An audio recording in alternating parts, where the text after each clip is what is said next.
नमस्कार, माझा महाराष्ट्र लाईव्ह मध्ये आपल्या सर्वांचं स्वागत आहे। सचखंड गुरुद्वाऱ्यात खालसा पंथ साजना दिवस व वैशाखी महल्ला उत्साहात साजरा।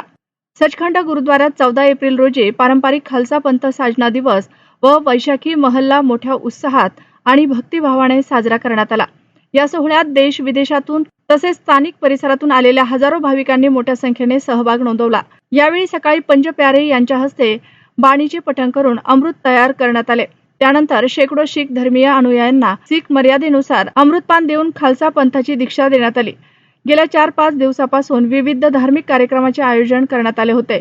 रात्री रैन सवाई कीर्तन, कथा, श्री गुरु ग्रंथ साहेब जी यांचे अखंड पाठ तसेच लंगरची व्यवस्था करण्यात आली होती। गुरुद्वारा गेट क्रमांक 5 समोर भुजंगी सेवक जस्तांच्या वतीने आयोजित 5 दिवसीय पाठ, कीर्तन व कथांचा समारोपही पार पडला।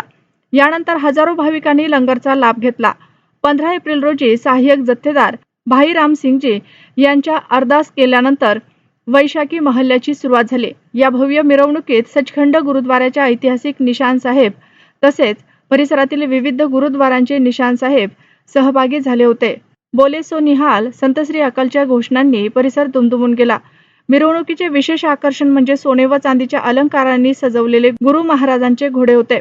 या घोड्या व्यतिरिक्त एका घोड्यावर नगाराची सिंग बसून पारंपरिक नगारा वाजवत होता, ज्यामुळे संपूर्ण वातावरण अधिक दिमागदार व उत्साहपूर्ण झाले। तसेच मिरवणुकीत कीर्तन, जस्ते, वारकरी संप्रदायाची भजन मंडळे, ढोल ताशा पथके तसेच गतका जस्तांनी तलवारबाजी, दांडपट्टा आदी कौशल्यपूर्ण प्रात्यक्षिके सादर केली।